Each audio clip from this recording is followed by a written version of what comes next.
वक्रतुंड महाकाय सूर्यकोटि समप्रभा निर्विघ्नं कुरु मे देवा सर्वकार्येषु सर्वदा। नमस्कार दोस्तों, आप सभी को विकट संकष्टी चतुर्थी व्रत की हार्दिक शुभकामनाएं। वैसे तो हर महीने में 2 बार चतुर्थी तिथि पर व्रत किया जाता है। इस तरह साल में कुल 24 चतुर्थी तिथि आती है, लेकिन इनमें से 4 चतुर्थी तिथि बहुत ही खास होती है, जिन्हें बड़ी चतुर्थी कहते हैं। वैशाख मास के कृष्ण पक्ष की चतुर्थी तिथि भी इनमें से एक है। इसे विकट संकष्टी चतुर्थी कहते हैं। इस बार विकट संकष्टी चतुर्थी का व्रत 16 अप्रैल 2025 को यानी कि आज किया जाएगा। विकट संकष्टी चतुर्थी व्रत में पहले भगवान श्री गणेश की पूजा की जाती है और इसके बाद में चंद्रमा को अर्घ्य दिया जाता है। इस बार चंद्रोदय लगभग रात 10:30 बजे होगा, इसीलिए आप अपनी सुविधा के अनुसार रात 8 से 9 बजे के बीच कभी भी भगवान श्री गणेश की पूजा कर सकते हैं। 16 अप्रैल बुधवार की सुबह जल्दी उठकर स्नान आदि करने के बाद व्रत पूजा का संकल्प लें। दिन भर व्रत के नियमों का पालन करें। शाम को शुभ मुहूर्त में घर में किसी साफ सुथरे स्थान पर लकड़ी के पाटिये पर श्री गणेश की मूर्ति या चित्र स्थापित करें। पहले भगवान श्री गणेश के चित्र पर कुमकुम से तिलक करें, फिर फूलों की माला पहनाएं। इसके बाद शुद्ध घी का दीपक जलाएं। एक एक करके अबीर, गुलाल, रोली, चावल, कुमकुम, वस्त्र, जनेऊ आदि चीजें भी चढ़ाएं। श्री गणेश को दुर्वा विशेष रूप से चढ़ाएं। पूजा के दौरान ओम गण गणपतये नमः मंत्र का जाप भी करते रहें। मौसमी फलों और लड्डू का भोग लगाएं। श्री गणेश की आरती करें। चंद्रमा उदय होने पर उसे जल से अर्घ्य दें और फूल चढ़ाएं। इससे घर में सुख समृद्धि बनी रहती है। पूजा करने के बाद व्रत की कथा अवश्य सुननी चाहिए। बिना व्रत कथा के श्रवण के व्रत संपूर्ण नहीं माना जाता। तो चलिए भगवान श्री गणेश जी के चरणों का ध्यान करते हुए कथा का श्रवण करते हैं।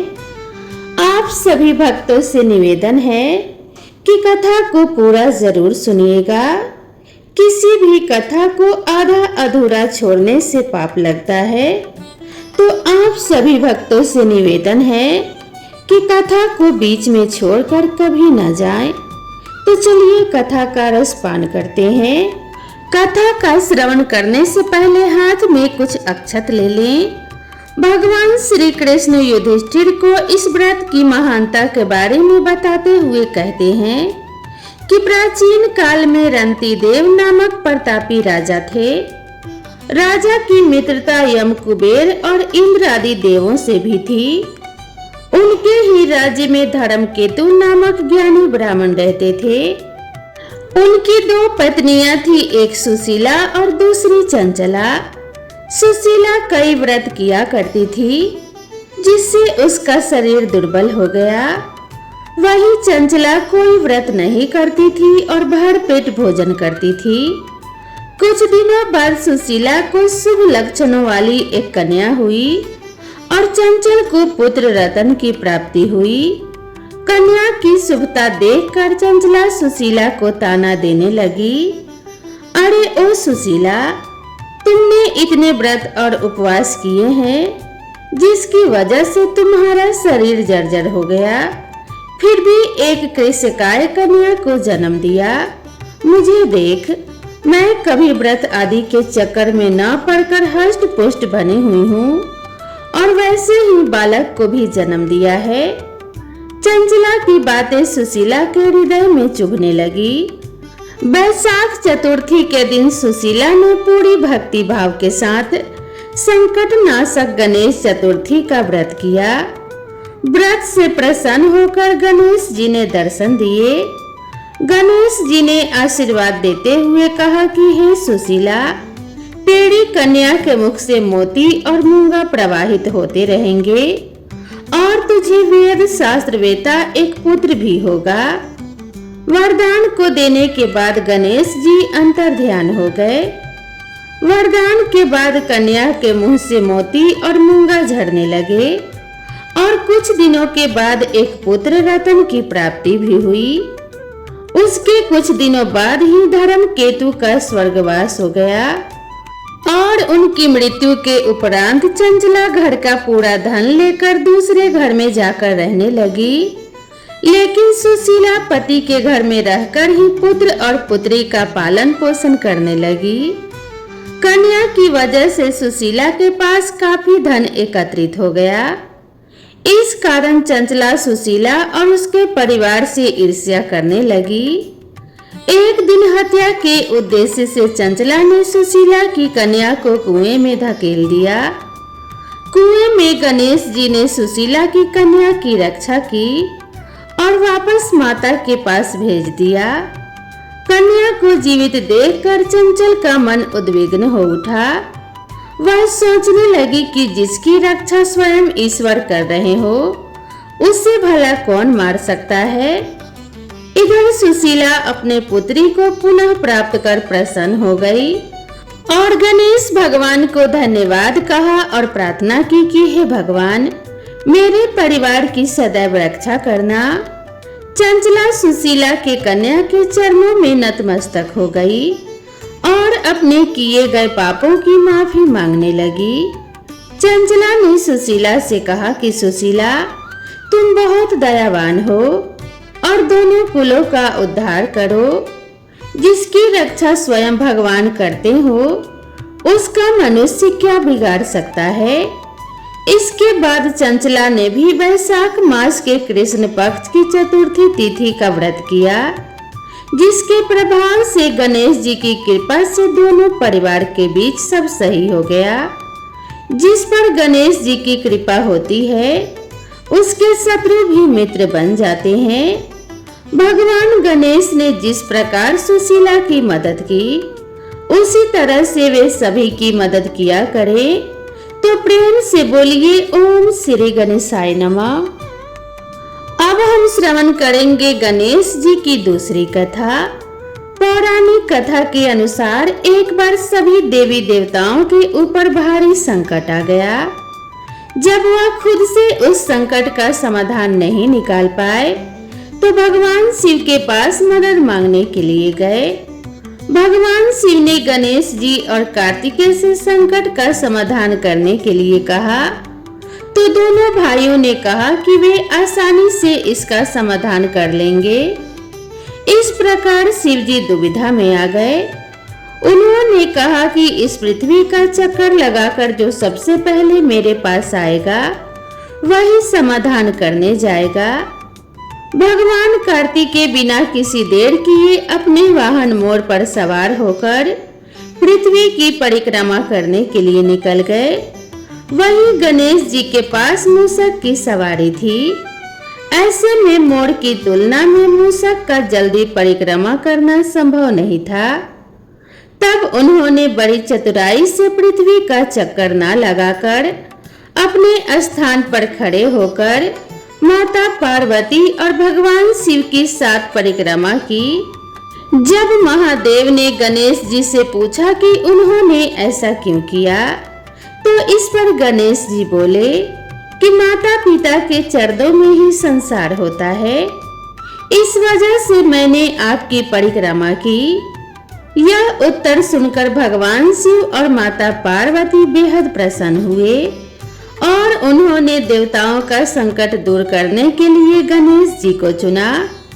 इसी के साथ भगवान शिव ने गणेश जी को यह आशीर्वाद भी दिया कि जो भी चतुर्थी के दिन गणेश पूजन कर चंद्रमा को जल अर्पित करेगा उसके सभी दुख दूर हो जाएंगे, साथ ही पापों का नाश और सुख समृद्धि की प्राप्ति होगी।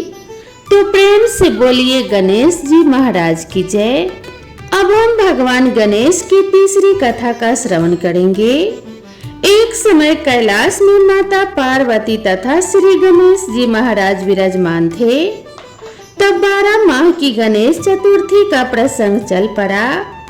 माता पार्वती जी ने पूछा कि हे पुत्र, वैशाख कृष्ण चतुर्थी को गणेश की पूजा कैसे करनी चाहिए?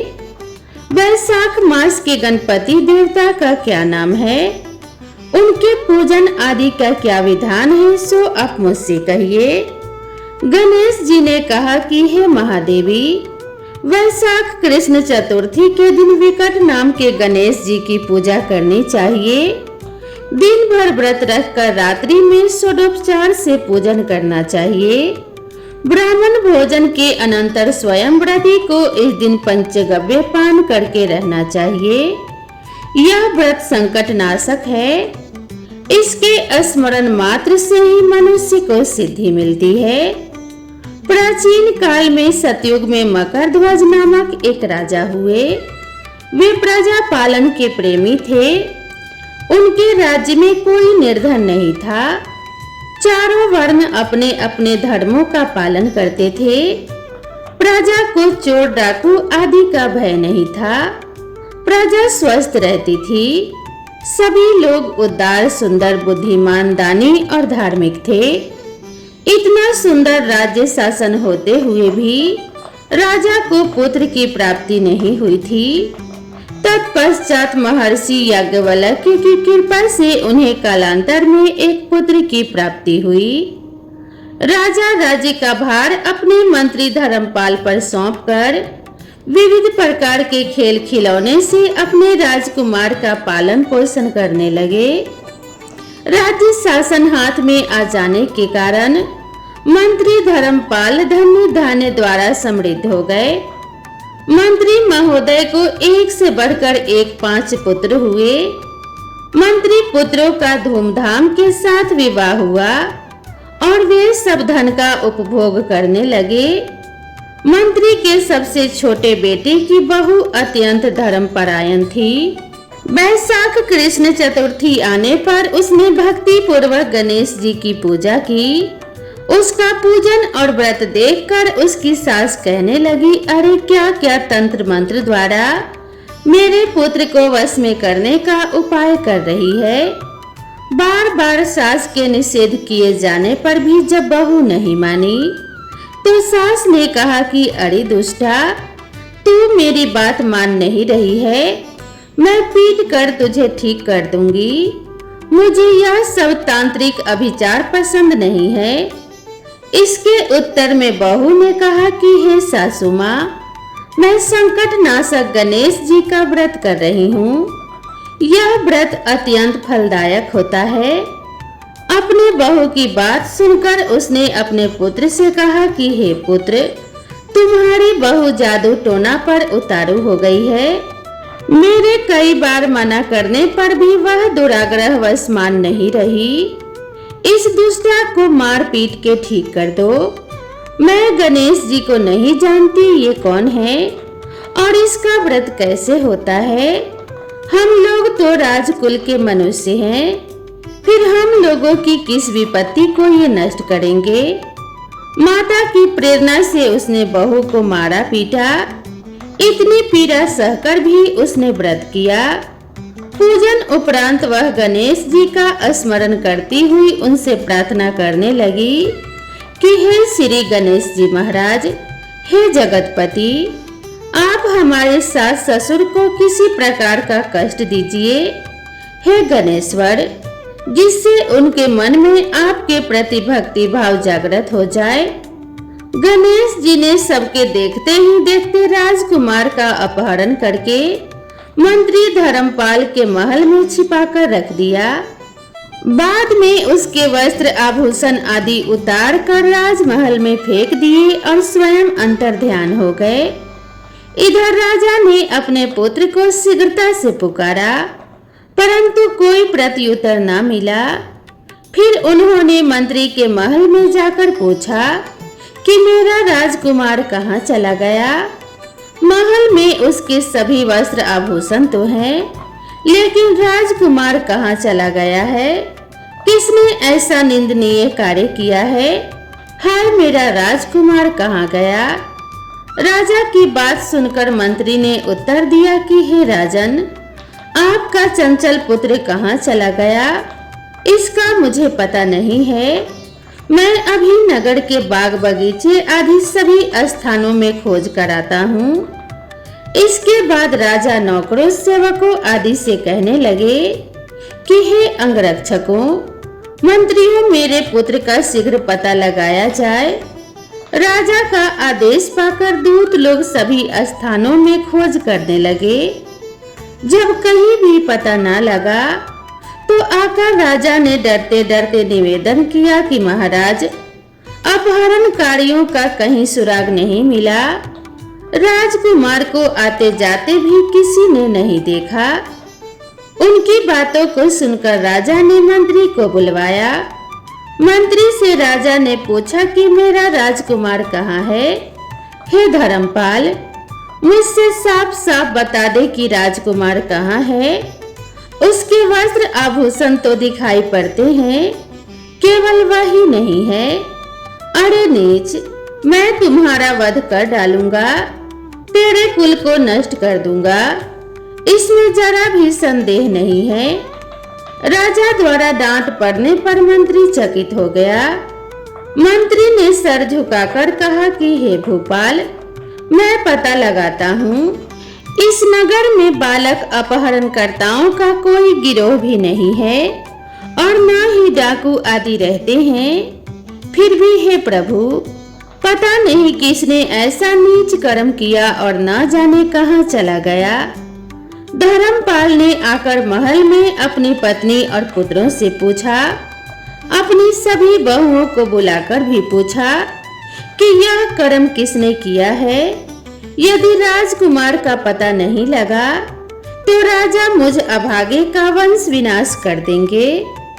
ससुर की बात सुनकर छोटी बहू ने कहा कि हे पिताजी, आप इतने चिंतित क्यों हो रहे हैं? आप पर श्री गणेश जी का कोप हुआ है, इसीलिए आप गणेश जी की आराधना कीजिए।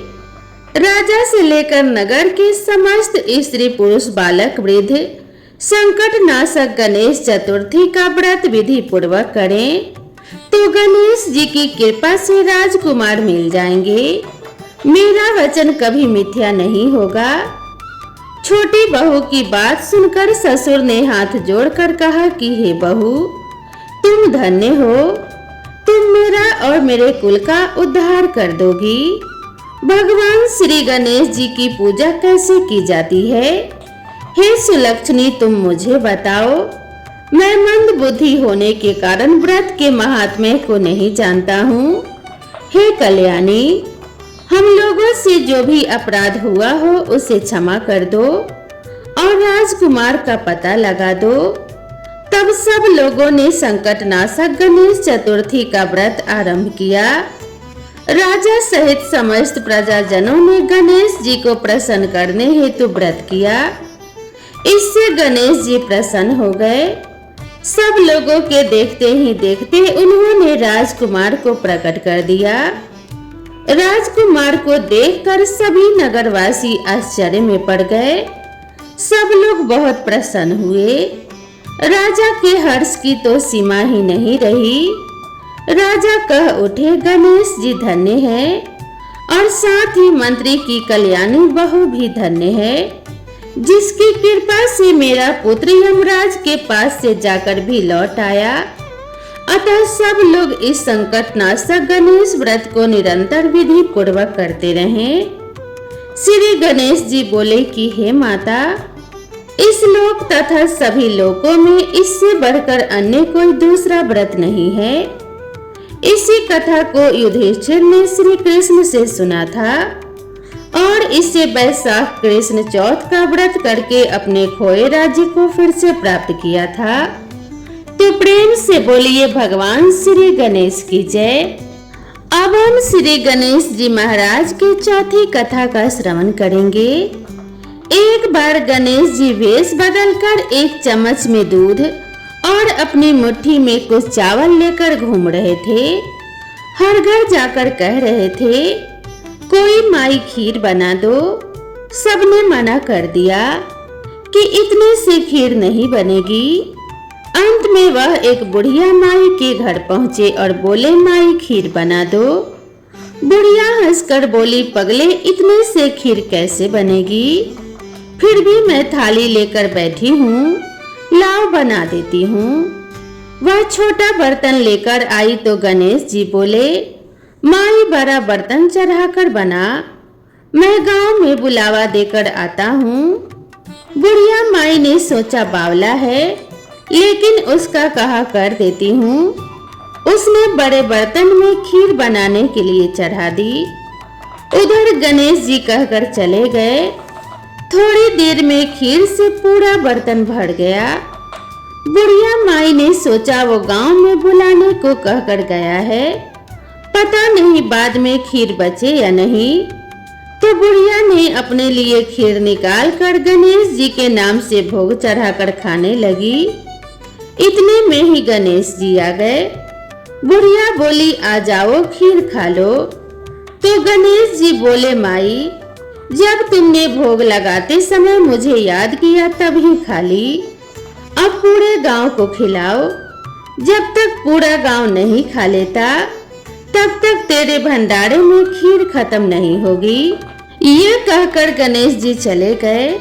थोड़ी देर में बुढ़िया घर के अंदर गई तो देखा कि सारे बर्तन अनाज से भरे हुए हैं। सोना चांदी गहने आभूषणों से पूरा घर भर गया है। हे विनायक जी महाराज, जैसा उस बुढ़िया माई को दिया सबको देना। कथा को कहने वाले, सुनने वाले और हुंकारा भरने वाले सभी का कल्याण करना, अपने भक्तों की सदा रक्षा करना, उनके ऊपर आए संकटों का विनाश करना। हे संकट मोचन भगवान श्री गणेश, अपने भक्तों के घर में सुख समृद्धि प्रदान करना, उनके घर में कभी किसी चीज की कमी ना हो ऐसी कृपा करना। तो दोस्तों, प्रेम से बोलिए भगवान गणेश जी महाराज की जय, माता पार्वती की जय। ओम नमः शिवाय। तो दोस्तों, आप सभी को यह कथा कैसी लगी कृपया कमेंट करके जरूर बताएं और इसी तरह की नई नई कथाओं और कहानियों के लिए मेरे चैनल से जुड़े रहें। तो मिलते हैं इसी तरह की नेक्स्ट वीडियो में, तब तक के लिए राधे राधे।